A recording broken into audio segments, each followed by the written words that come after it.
Hello, welcome to Karn classes Chandan academy. मैं चंदन कुमार आपका कर्ण classes Chandan academy में बहुत बहुत स्वागत करता हूँ। आई होप आप सभी लोग अच्छे होंगे और स्वस्थ होंगे और अपने अपने एग्जाम्स की प्रिपरेशन में लगे होंगे। तो इससे पहले कि हम लोग टॉपिक पे आए, तो अगर आप लोग चैनल पे नए हैं तो प्लीज़ आप लोग इस चैनल को लाइक और सब्सक्राइब जरूर कर लीजिए। साथ में बेल आइकन को प्रेस कर दीजिए ताकि आपको अपडेट्स और नोटिफिकेशंस मिलती रहे, और साथ में इसको शेयर भी करते रहिए। तो आज हम लोग मैथ्स में एक नया चैप्टर पढ़ेंगे। क्या? एक्सपोनेंट्स। क्या पढ़ेंगे? एक्सपोनेंट्स।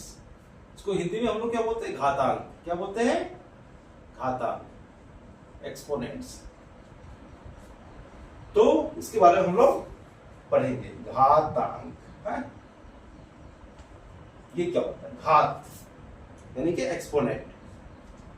तो पहले तो इसके बारे में हम लोग जानेंगे एक्सपोनेंट होता क्या है। तो एक्सपोनेंट को जैसे मान लीजिए हम यहां लिखते हैं 2 की पावर 3 लिखते हैं, 2 की पावर 3, यानी कि 2 को हमें 3 टाइम्स मल्टीप्लाई करना है। 2 को हम 3 टाइम्स मल्टीप्लाई करना है। तो ये जो होता है ये हमारा क्या होता है? बेस। ये क्या हमारा होता है? बेस। तो क्या बोलते हैं? बेस। इसको बोलते हैं पावर। पावर को हम लोग क्या कहते हैं? एक्सपोनेंट। क्या कहते हैं? एक्सपोनेंट। ओके, क्लियर यहां तक? ये हमारा क्या है? बेस। ये हमारा क्या है? पावर या एक्सपोनेंट। तो मान लीजिए कोई भी नंबर है, उसकी पावर जितनी भी हो, 4 हो, तो 4 टाइम्स उसको मल्टीप्लाई करेंगे। यहां पर अगर मान लीजिए 2 को हम 3 टाइम्स मल्टीप्लाई करेंगे, कितना हो जाएगा? 8 हमारा हो जाएगा। तो यही क्या हमारा, यानी ये जो हमारा क्या हो गया? बेस, और ये जो इसकी पावर है इसको हम लोग क्या बोलते हैं? पावर या एक्सपोनेंट। इसको हिंदी में हम लोग क्या बोलते हैं? घात। ओके, क्लियर है यहां तक? अब हम लोग इसके कुछ बेसिक रूल्स के बारे में जानेंगे। एक्सपोनेंट के जो बेसिक रूल्स होते हैं उसके बारे में हम जानेंगे, वो भी विथ एग्जांपल, ताकि हमारा हर कॉन्सेप्ट क्या हो? क्लियर हो।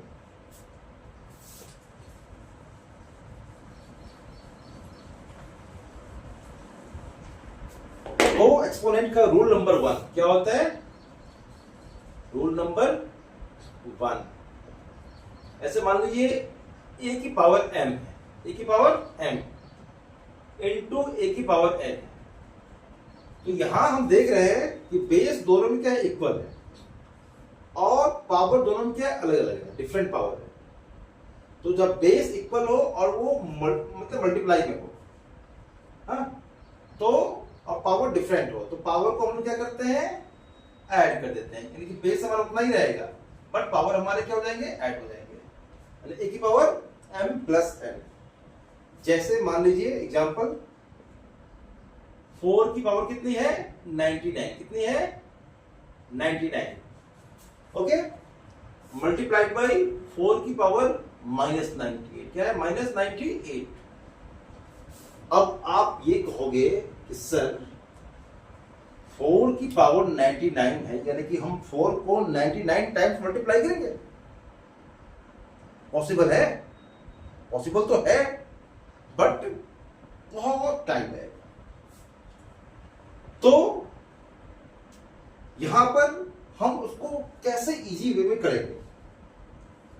तो हमने अभी रूल पढ़ा है क्या, कि जब बेस इक्वल हो, पावर अलग अलग हो और मल्टीप्लाई के फॉर्म में हो, तो पावर्स हमारे क्या होते हैं? ऐड हो जाते हैं। क्या होते हैं? ऐड।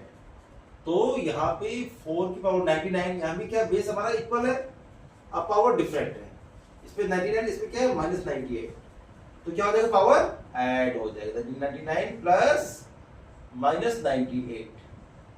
तो ये हमारा कितना हो गया? 4 की पावर 99 -98, यानी कितना हो गया? 99 माइनस 98 कितना होता है? 1 होता है। तो ये कितना हो गया? 1। इसकी वैल्यू कितनी आ गई? 4। सिंपल है। देख के क्वेश्चन लगता है क्या बहुत बड़ा क्वेश्चन है, इसको हमको इतने टाइम्स मल्टीप्लाई करना है, बट हमने किया कितना इजी वे में इसका आंसर आ गया। तो यही रूल होता है। रूल पे अगर हम कोई भी काम करते हैं तो क्या होता है? इजी वे में हमारा काम हो जाता है। अब रूल नंबर 2 हमारा, रूल नंबर 2, यदि a की पावर m हो,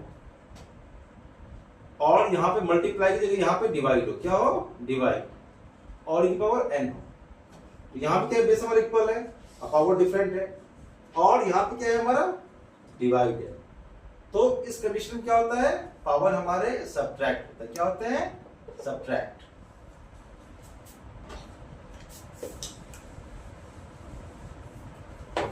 यानी कितना हो जाएगा हमारा,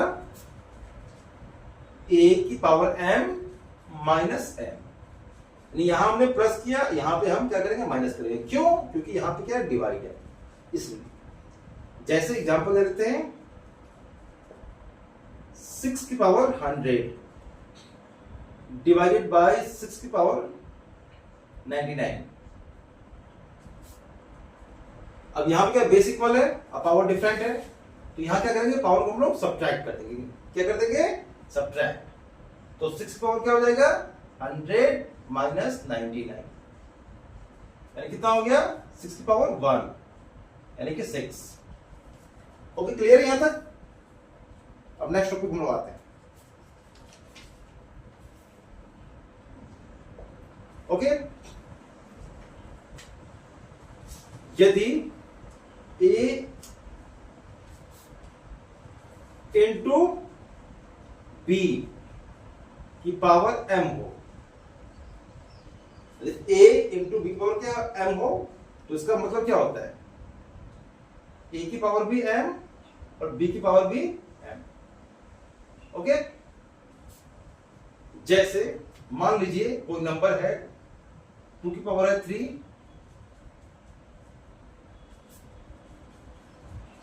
ओके, की पावर जो है वो कितनी है, 3, और 3 की पावर भी कितनी है, 3 है। ओके, तो यहां पर क्या हो जाएगा हमारा, 2 इंटू 3 की power 3, according to this rule क्या हो जाएगा, 6 की पावर 3, और 6 को हम 3 टाइम्स मल्टीप्लाई करेंगे, जो हमारा प्रोडक्ट आएगा वही हमारा आंसर आ जाएगा। तो ये क्लियर है आपका यहां तक। अब नेक्स्ट रूल पे हम लोग आते हैं।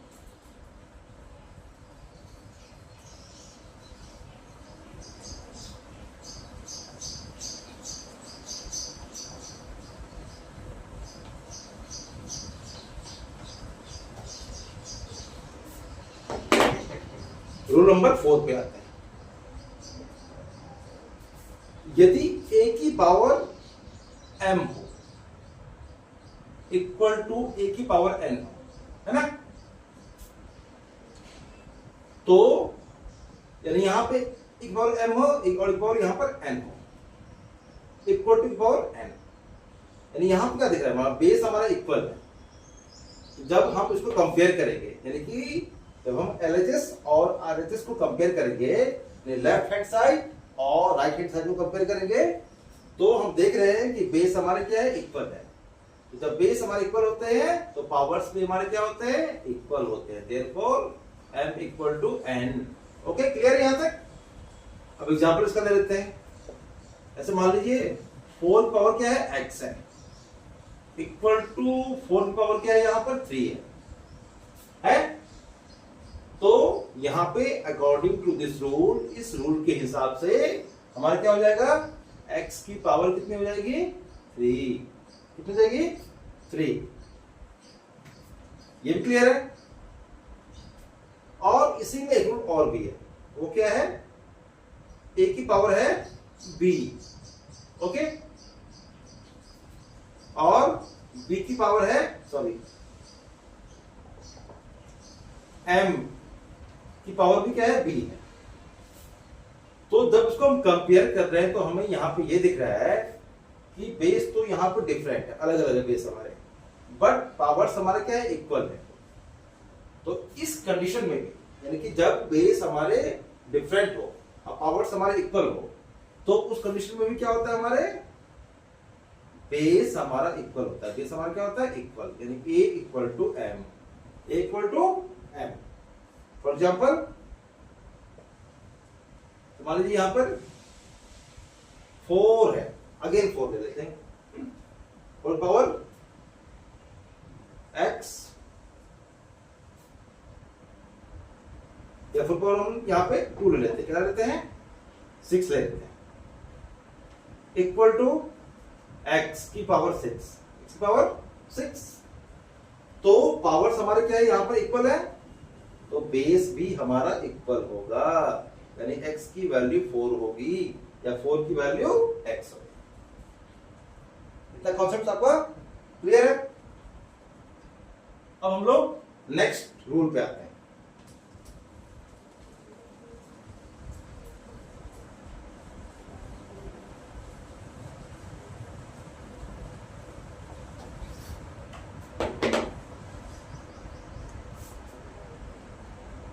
नेक्स्ट रूल नंबर 6, यदि a की वैल्यू, a का पावर क्या है -n है, क्या है -n, तो पावर कभी भी नेगेटिव फॉर्म में नहीं होता है, पावर कभी भी नेगेटिव फॉर्म में नहीं होता है। तो हम इसे क्या करते हैं पॉजिटिव में कन्वर्ट करते हैं। कैसे पॉजिटिव में, तो हम लोग क्या करते हैं इसका रेसिप्रोकल, क्या करते हैं इसका रेसिप्रोकल। तो जब उसको हम उल्टा करेंगे, यानी कि अंश की जगह पे हर और हर की जगह पर अंश, तो ये क्या होता है पॉजिटिव में हमारा कन्वर्ट हुआ, यानी 1 में a की पावर m। तो ये अब क्या हो गया हमारा पॉजिटिव में कन्वर्ट हो गया। तो अब इसका हम पावर, इसको हम लोग मल्टीप्लाई कर सकते हैं। जैसे एग्जांपल 6 की पावर -3, चूंकि पावर -3 में नेगेटिव है, तो इसको हम लोग कैसे सॉल्व करेंगे, तो पहले हम क्या करेंगे इसको पॉजिटिव में कन्वर्ट करेंगे। तो सिंपल क्या हो जाएगा 1 में 6 की पावर 3।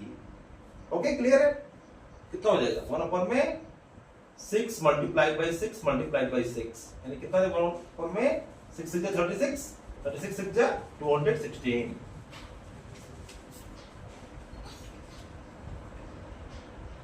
अब नेक्स्ट रूल हमारा है, अब इसी में मान लीजिए एक एग्जांपल हम लोग और ले लेते हैं। जैसे मान लीजिए पावर, अगर यही पावर अगर नेगेटिव में हो, क्या हो नेगेटिव में 1 में 6 -3, तो यहाँ भी नेगेटिव में, तो यहाँ भी हम सॉल्व नहीं कर पाएंगे यहाँ पे, तो इसको हम पॉजिटिव में कन्वर्ट करेंगे। हमने कहा था क्या इसका रेसिप्रोकल कर देते हैं, यानी अंश हर की जगह पे और हर अंश की जगह पे, यानी 6 की पावर 3, अब 1 तो उसकी कोई वैल्यू नहीं होगी, 1 तो वो हमेशा वो रहता ही रहता है, चाहे वो मल्टीप्लाई हो चाहे वो डिवाइड हो। तो यहाँ हम क्या कर देंगे 6 × 6 × 6, यानी कितना हो गया हमारा 6 6 36, 36 6 216। ओके क्लियर है यहाँ तक। अब नेक्स्ट रूल पे हम लोग आते हैं। यदि कोई भी नंबर